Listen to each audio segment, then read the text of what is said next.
სპირიდონობას გილოცავ. დღეს აუცილებლად უნდა დავლიოთ 1-2-3 ჭიქა. და ვინ იყო სპირიდონი? სამწუხაროდ 10-დან 9 ადამიანმა არ იცის ვინ იყო სპირიდონი, როდესაც აი ამ ტექსტით იწყებს გაპრაებას, რომ უბრალოდ უნდა დალიოს.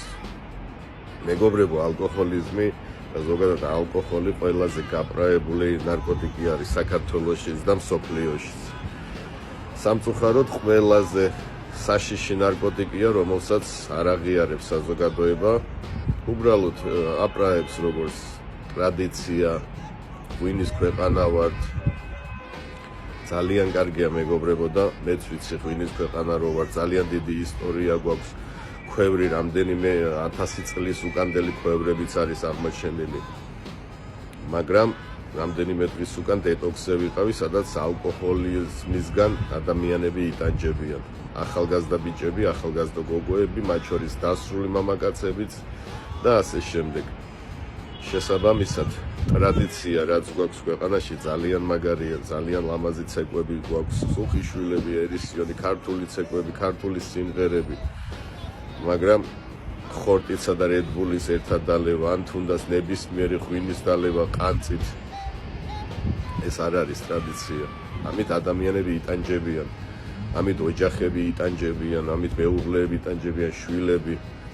ციხეებშიც რო ავიღოთ, რავი, დანაშაული ალბათ ადამიანება ვინ ჩაიდინა 10-დან ალბათ 6 ალკოჰოლის ზემოქმედების ქვეშ იყო. თუ ვიღაცა დაჭრა, ავარიაში მოხდა.